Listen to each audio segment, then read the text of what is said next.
ମାଛଟି को ଭଲ ଭାବରେ ଧୋଇ ନେଇଛି। ତ ମାଛଟି ଏବେ ଆମେ ଭାଜି ନେବା।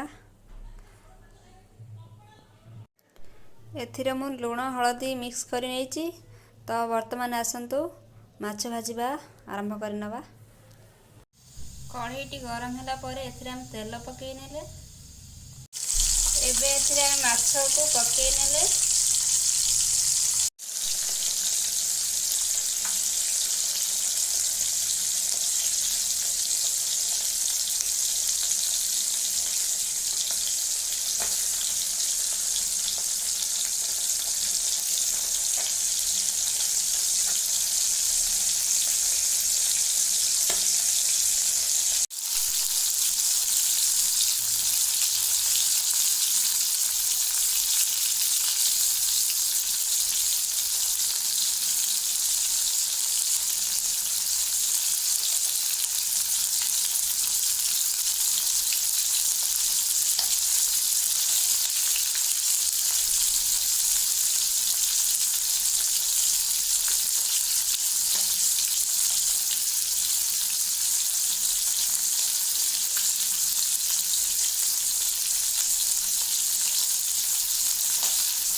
तो ये आम माछटी एकाकृत करदे।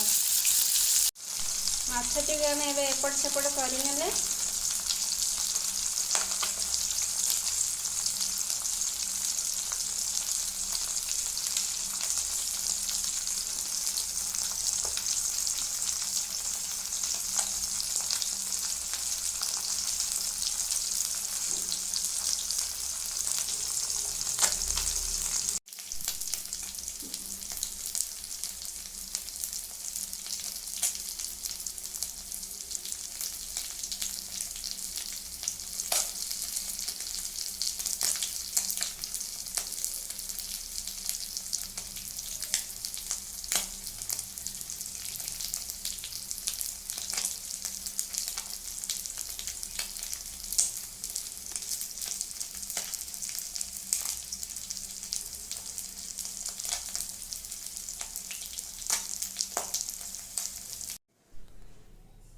फाइनाली आमर रेडी हो गला माछ भजा।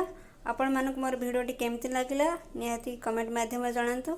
जदि भल लगी था लाइक करंतु, शेयर करंतु, सब्सक्राइब करंतु। रहुची नमस्कार।